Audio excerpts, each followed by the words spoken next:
Hello students, I'm Sukhvinder Kaur from Department of Economics, GGDST College, Haryana Hoshiarpur. ਅੱਜ ਅਸੀਂ new chapter ਸ਼ੁਰੂ ਕਰਾਂਗੇ economics and micro economics. ਜਿਸ ਤਰ੍ਹਾਂ ਅਸੀਂ ਲਾਸਟ ਲੈਕਚਰ ਦੇ ਵਿੱਚ ਵੀ ਗੱਲ ਕੀਤੀ ਸੀ ਕਿ ਇਕਨੋਮਿਕਸ ਕੀ ਹੈ, ਸਿੰਪਲ ਵਰਡਸ ਦੇ ਵਿੱਚ ਆਪਾਂ ਦੇਖਿਆ ਸੀ, ਪਰ ਹੁਣ ਅਸੀਂ ਡਿਟੇਲ ਦੇ ਵਿੱਚ ਕੰਸੈਪਟ ਜੋ ਸਟਾਰਟ ਕਰਨ ਜਾ ਰਹੇ ਹਾਂ। ਅੱਜ ਦੇ ਟੌਪਿਕ ਦੇ ਵਿੱਚ ਅਸੀਂ ਸਿਰਫ economics and definition of economics and definitions of economics topic ਹੈ ਜੋ ਕਰਾਂਗੇ। ਵੈਸੇ ਜੋ ਚੈਪਟਰ ਹੈ ਉਸ ਚੈਪਟਰ ਦਾ ਨੇਮ ਜੋ ਹੈ ਇਕਨੋਮਿਕਸ ਐਂਡ ਮਾਈਕਰੋ ਇਕਨੋਮਿਕਸ ਹੈ। ਸਭ ਤੋਂ ਪਹਿਲਾਂ ਤਾਂ ਗੱਲ ਕਰਦੇ ਹਾਂ ਇਕਨੋਮਿਕਸ ਕੀ ਹੈ। What is economics? Economics is a science of human behavior concerned with the allocation of scarce means or resources। Means ਸਾਡੇ ਜੋ ਰਿਸੋਰਸਿਸ ਹੈ, ਜੋ ਸਾਡੇ ਮੀਨਸ ਹੈ, ਜਿਨ੍ਹਾਂ ਦੇ ਨਾਲ ਆਪਣੀਆਂ ਨੀਡਸ ਨੂੰ ਅਸੀਂ ਫੁੱਲਫਿਲ ਕਰਨਾ ਹੁੰਦਾ, ਉਹ ਹਮੇਸ਼ਾ ਕੀ ਰਹਿੰਦੇ ਨੇ? Square means limited. ਉਹਨਾਂ ਸਕੇਅਰ ਰਿਸੋਰਸਿਸ ਨੂੰ, ਉਹਨਾਂ ਲਿਮਟਿਡ ਰਿਸੋਰਸਿਸ ਨੂੰ ਆਪਾਂ ਕਿਸ ਤਰ੍ਹਾਂ ਐਲੋਕੇਟ ਕਰਾਂਗੇ, ਉਹਨਾਂ ਨੂੰ ਕਿਸ ਤਰ੍ਹਾਂ ਵੰਡ ਕਰਾਂਗੇ, ਉਹਨਾਂ ਨੂੰ ਕਿਸ ਤਰ੍ਹਾਂ ਯੂਜ਼ ਕਰਾਂਗੇ ਕਿ ਸਾਡੀਆਂ ਜੋ ਨੀਡਸ ਜਿਹੜੀਆਂ ਹਮੇਸ਼ਾ ਅਨਲਿਮਟਿਡ ਰਹਿੰਦੀਆਂ ਨੇ, ਉਹਨਾਂ ਨੂੰ ਕਿਸ ਤਰ੍ਹਾਂ ਫੁੱਲਫਿਲ ਕੀਤਾ ਜਾ ਸਕੇ। ਇਹ ਇਕਨੋਮਿਕਸ ਹੈ।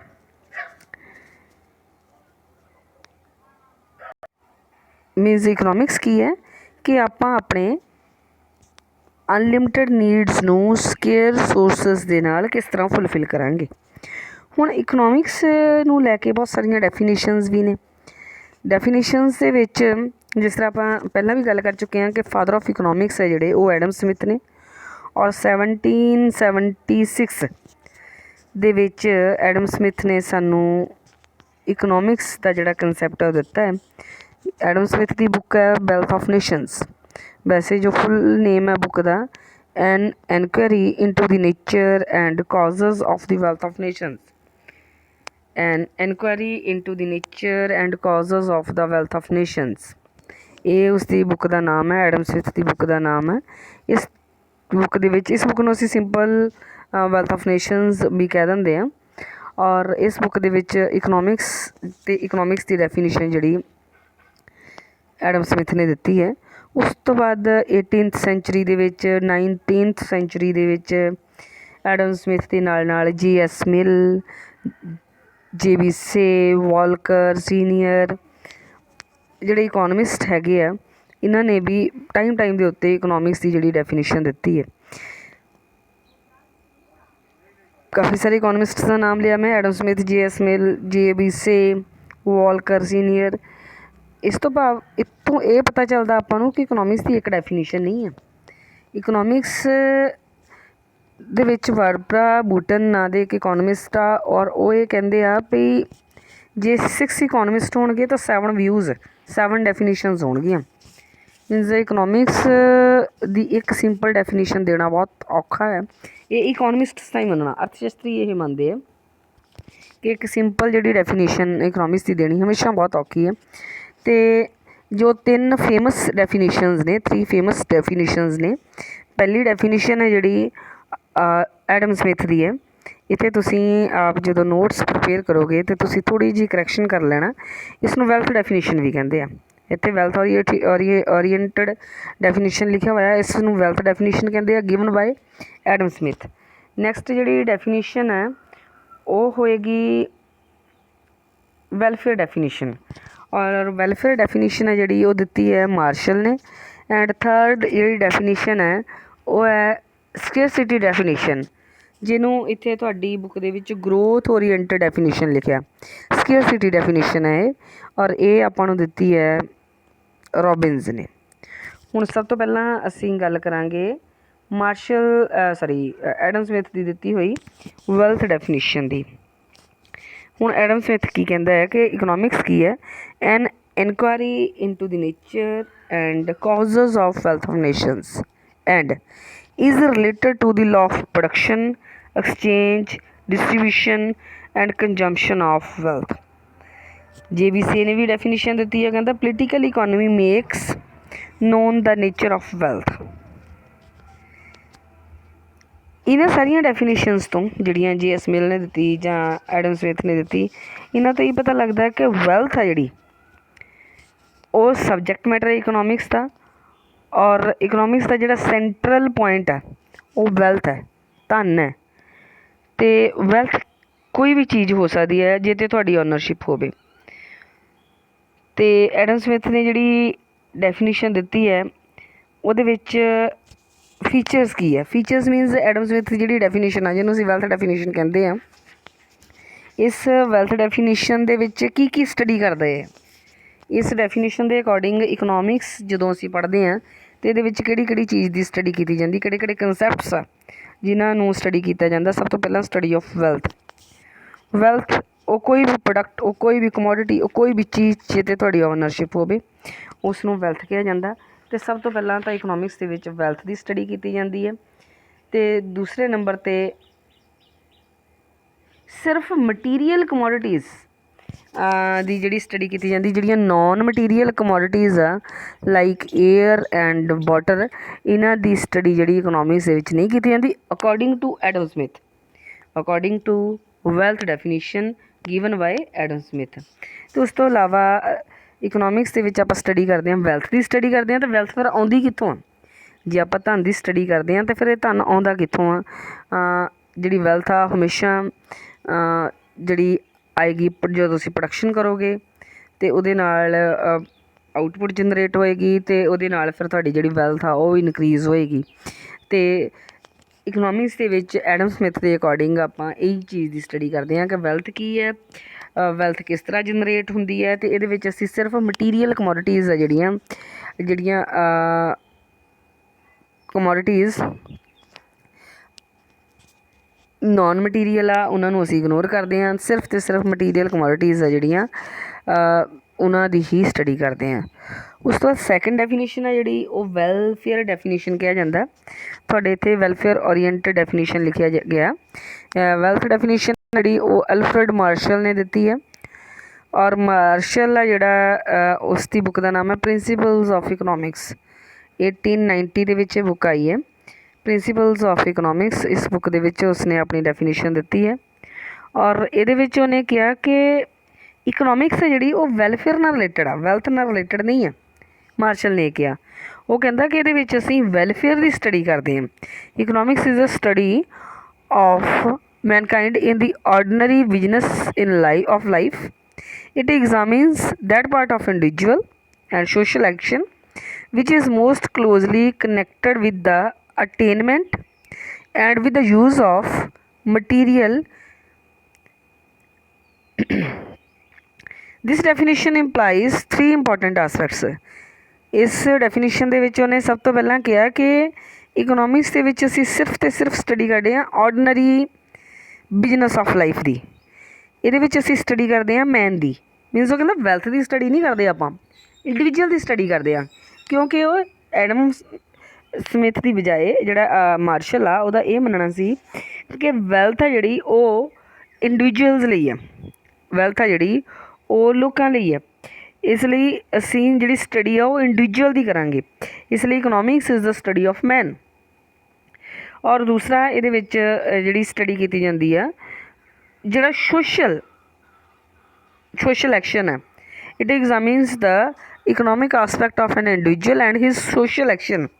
उहदे इकोनॉमिक आस्पैक्ट्स, एक इंडिविजुअल की स्टडी तो है ही है, पर इंडिविजुअल की स्टडी के नाल नाल उहदे सिर्फ तो सिर्फ इकोनॉमिक आस्पैक्ट्स आ जिहड़े इकोनॉमी नूं इफैक्ट करने वाली जिहड़ियां एक्टिविटीज़ आ उन्हां दी स्टडी की जाती है। एंड तीसरा ये ओहदा ये मनना है कि the attainment of material welfare is the end of economics. मीनस आप सारे मटीरियल वेलफेयर चाहते हैं, और यही इकोनॉमिक्स है। और इकोनॉमिक्स के विच इन्हां तिन्नां चीज़ां की जिहड़ी स्टडी है वो की जाती है। तो ये पेंसन ने भी अपनी डेफिनेशन दी है, वो भी यही कहते हैं कि economics is the science of material welfare. और जोड़े फीचर्स है वेलफेयर डेफिनेशन दे, सब तो पहला तो वही जिस तरह उन्हें किया ही है कि ये इंडिविजुअल की स्टडी है, इसलिए स्टडी ऑफ मैनकाइंड है। उस तो बाद स्टडी ऑफ ऑर्डनरी मैन है, ਇਹਦੇ ਵਿੱਚ ਆਰਡੀਨਰੀ ਮੈਨ ਉਸ ਨੂੰ ਕਿਹਾ ਜਾਂਦਾ ਹੂ ਅਰਨਸ ਵੈਲਥ, ਜਿਹੜਾ ਵੈਲਥ ਅਰਨ ਕਰਦਾ ਹੈ, ਜਿਹੜਾ ਮੈਕਸੀਮਮ ਸੈਟਿਸਫੈਕਸ਼ਨ ਚਾਹੁੰਦਾ ਹੈ, ਉਸ ਦੀ ਸਟੱਡੀ ਹੈ। ਉਸ ਤੋਂ ਬਾਅਦ ਰੀਅਲ ਮੈਨ ਦੀ ਸਟੱਡੀ ਹੈ। Economics does not study a man who is selfish, ਜਿਹੜਾ ਸੈਲਫਿਸ਼ ਆ ਉਸ ਦੀ ਸਟੱਡੀ ਨਹੀਂ ਕੀਤੀ ਜਾਂਦੀ। ਜਿਹੜਾ ਨਾਨ ਇਕਨੋਮਿਕ ਫੈਕਟਰਸ ਇੱਕ ਸੋਸਾਇਟੀ ਦੇ ਵਿੱਚ ਆ ਉਹਦੀ ਇਹਦੇ ਵਿੱਚ ਸਟੱਡੀ ਨਹੀਂ ਕੀਤੀ ਜਾਂਦੀ। ਅਤੇ ਇੱਕ ਵੈਲਫੇਅਰ ਡੈਫੀਨੇਸ਼ਨ ਦਾ ਜਿਹੜਾ ਫੀਚਰ ਇਹ ਹੈ ਕਿ ਇੱਕ ਤਾਂ ਵੈਲਫੇਅਰ ਦੀ ਸਟੱਡੀ ਹੈ, ਉਸ ਤੋਂ ਬਾਅਦ ਵੈਲਫੇਅਰ ਪ੍ਰਮੋਟ ਕਿੱਦਾਂ ਹੋਵੇ, ਉਹ ਇਨਕਰੀਜ਼ ਕਿੱਦਾਂ ਹੋਵੇ, ਉਸ ਕੰਸੈਪਟ ਦੀ ਸਟੱਡੀ ਹੈ। ਅਤੇ ਤੀਸਰੀ ਜਿਹੜੀ ਡੈਫੀਨੇਸ਼ਨ ਇਕਨੋਮਿਕਸ ਦੀ ਦਿੱਤੀ ਜਾਂਦੀ ਹੈ ਉਹ ਰੋਬਿਨਸ ਦੀ ਦਿੱਤੀ ਹੋਈ ਹੈ, ਔਰ ਇਸ ਡੈਫੀਨੇਸ਼ਨ ਨੂੰ ਸਕੇਰਸਿਟੀ ਡੈਫੀਨੇਸ਼ਨ ਵੀ ਕਿਹਾ ਜਾਂਦਾ। ਇਸ ਡੈਫੀਨੇਸ਼ਨ ਨੂੰ essays on the nature and significance of economic science 1932 ਦੇ ਵਿੱਚ ਇਹ ਬੁੱਕ ਆਈ ਸੀ। ਇਸ ਬੁੱਕ ਦੇ ਵਿੱਚ ਰੋਬਿਨਸ ਨੇ ਦਿੱਤਾ ਹੈ। ਔਰ ਰੋਬਿਨਸ ਦਾ ਕੀ ਮੰਨਣਾ ਹੈ ਕਿ economics is a science which studies human behavior as a relationship between the ends and square means which have alternative use। ਜਿਸ ਤਰ੍ਹਾਂ ਆਪਾਂ ਕੰਸੈਪਟ ਅੱਜ ਸਟੱਡੀ ਕੀਤਾ ਤੇ ਆਪਾਂ ਕਿਹਾ ਕਿ ਇਕਨੋਮਿਕਸ ਕੀ ਹੈ।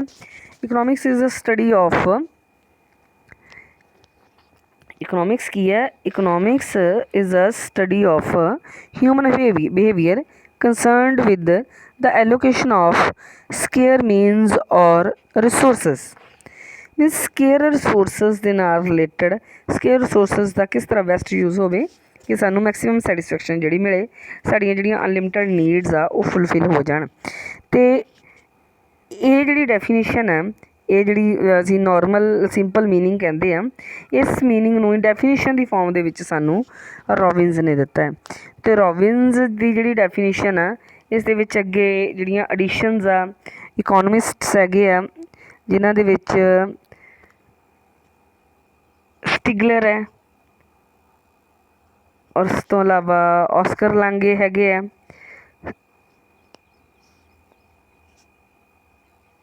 ਦੈਨ ਸਕਿਊਟੋਬਸਕੀ ਹੈ। ਇਹਨਾਂ ਇਕੋਨਮਿਸਟ ਨੇ ਵੀ ਆਪਣੇ ਜਿਹੜੇ ਵਿਊਜ਼ ਆ ਉਹ ਦਿੱਤੇ ਆ। ਔਰ ਇਹਦੇ ਵਿੱਚ ਜਿਹੜੇ ਫੀਚਰਸ ਆ ਰੋਬਿਨਸ ਦੀ ਡੈਫੀਨੇਸ਼ਨ ਦੇ, ਸਭ ਤੋਂ ਪਹਿਲਾਂ ਤਾਂ ਨਿਊਮਰਸ ਵਾਂਟਸ ਔਰ ਅਨਲਿਮਿਟਡ ਵਾਂਟਸ। ਜਿਸ ਤਰ੍ਹਾਂ ਆਪਾਂ ਸਟਾਰਟਿੰਗ 'ਤੇ ਕਿਹਾ ਹੈ ਕਿ ਜਿਹੜੀਆਂ ਸਾਡੀਆਂ ਵਾਂਟਸ ਆ, ਸਾਡੀਆਂ ਨੀਡਸ ਆ ਉਹ ਹਮੇਸ਼ਾ ਅਨਲਿਮਿਟਡ ਹੈ, ਔਰ ਉਹਨਾਂ ਨੀਡਸ ਅਨਲਿਮਿਟਡ ਨੀਡਸ ਨੂੰ ਫੁੱਲਫਿਲ ਕਰਨ ਲਈ ਆਪਾਂ ਨੂੰ ਹਮੇਸ਼ਾ ਚੂਜ਼ ਕਰਨਾ ਪੈਂਦਾ ਕਿ ਆਪਾਂ ਫਸਟ ਕਿਹੜੀ ਜਿਹੜੀ ਨੀਡ ਹੈ ਜਿਹਨੂੰ ਫੁੱਲਫਿਲ ਕਰਨ ਦੀ ਸੋਚੀਏ। ਨੈਕਸਟ ਹੈ ਸਕੇਅਰ ਰਿਸੋਰਸਿਸ ਜਾਂ ਸਕੇਅਰ ਮੀਨਸ। ਨੀਡਸ ਅਨਲਿਮਿਟਡ ਹੈ ਪਰ ਜਿਹੜੇ ਉਹਨਾਂ ਨੂੰ ਫੁੱਲਫਿਲ ਕਰਨ ਵਾਲੇ ਰਿਸੋਰਸਿਸ ਆ, ਜਿਹੜੇ ਮੀਨਸ ਆ, ਉਹ ਸਕੇਅਰ ਆ, ਉਹ ਲਿਮਿਟਡ ਆ।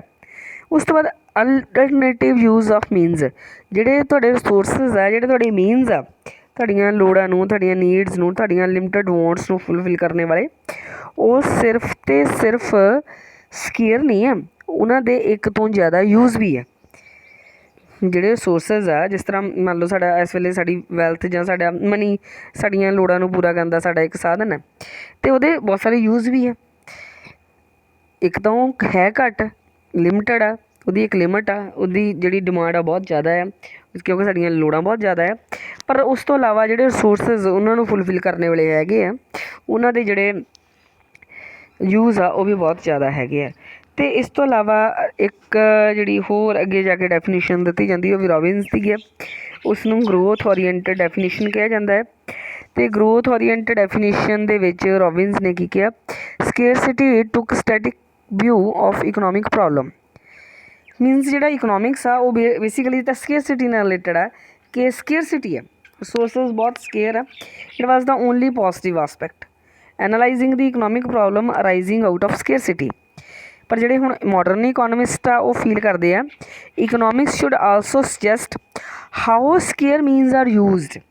ਮੀਨਸ ਸਕੇਅਰ ਆ, ਕਲੀਅਰ ਆ, ਪਰ ਉਹਨਾਂ ਸਕੇਅਰ ਮੀਨਸ ਨੂੰ ਕਿਸ ਤਰ੍ਹਾਂ ਯੂਜ਼ ਕੀਤਾ ਜਾਏ ਟੂ ਸੈਟਿਸਫਾਈ ਮੋਰ ਵਾਂਟਸ, ਕਿ ਸਾਡੀਆਂ ਜਿਹੜੀਆਂ ਸਾਰੀਆਂ ਲੋੜਾਂ ਆ, ਜਿਹੜੀਆਂ ਸਾਡੀਆਂ ਵਾਂਟਸ ਆ, ਉਹ ਸਾਰੀਆਂ ਫੁੱਲਫਿਲ ਹੋ ਜਾਣ, ਉਹਨਾਂ ਨੂੰ ਕਿਸ ਤਰ੍ਹਾਂ ਯੂਜ਼ ਕੀਤਾ ਜਾਏ and to attain optimum utilisation of resources. ਅਤੇ ਜਿਹੜੇ ਰਿਸੋਰਸਿਸ ਸਾਡੇ ਕੋਲ ਹੈਗੇ ਆ, ਜਿਹੜੇ ਆਪਾਂ ਕਹਿੰਦੇ ਹਾਂ ਸਕੇਅਰ ਆ, ਉਹਨਾਂ ਦਾ ਇੱਕ ਆਪਟੀਮਮ ਯੂਜ਼ ਹੋ ਜਾਏ, ਉਹ ਸਾਰੇ ਕੰਸੈਪਟ ਦੀ ਜਿਹੜੀ ਸਟੱਡੀ ਆ ਉਸਨੂੰ ਅਸੀਂ ਕੀ ਕਹਿੰਦੇ ਆ, economics. Economics is the study of how people and society end up choosing with and without the use of money to employ scarce productive resources that could have alternative uses to produce various commodities over time।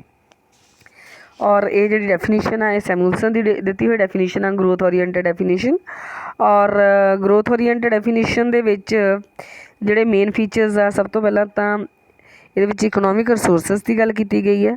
Economic resources which are natural, human और physical.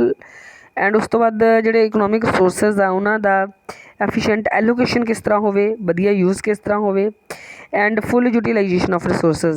And ये भी है कि time element दिता गया कि जिहड़े resources आ वो किन्ने टाइम दे विच उन्हां दा यूज़ होवे, कि उन्हां दी जिहड़ी यूटिलाइजेशन आ वो प्रॉपर होवे ते सानूं जिहड़ी सैटिस्फैक्शन आ वो मैक्सीमम मिले। ये डेफिनेशनस आ इकनॉमिक्स दियां। बेसिकली 3 इकनॉमिक्स दियां डेफिनेशनस दी आपां स्टडी करदे हुन्ने आ। एक एडम स्मिथ दी वैलफेयर डेफिनेशन, दूसरी मार्शल दी एडम स्मिथ दी वैल्थ डेफिनेशन, दूसरी मार्शल दी वैलफेयर डेफिनेशन एंड तीसरी रॉबिन्स दी स्केरसिटी डेफिनेशन। एंड उस तो बाद ये जो लास्ट दे विच आपां ग्रोथ ओरीएंटेड डेफिनेशन कहिए, ये जिहड़े साडे नवें इकोनॉमिस्ट सैमुअल्सन आ ये उन्हां दी दित्ती होई डेफिनेशन हैगी है। तो ये यही है कि जो इकोनॉमिक रिसोर्सिस आ उन्होंने जो यूज़ आ टाइम बाउंड हो तो जो सानू जी मैक्सीमम सैटिस्फैक्शन मिले। नैक्सट लैक्चर के जिस तरह आप कहना इकोनॉमिक एक्टिविटीज़ की स्टडी है, किहड़ियां एक्टिविटीज़ होंदियां जिन्होंने आप इकोनॉमिक एक्टिविटीज़ कहते हैं, ये टॉपिक आप नैक्सट लैक्चर के कवर करांगे। Thank you so much.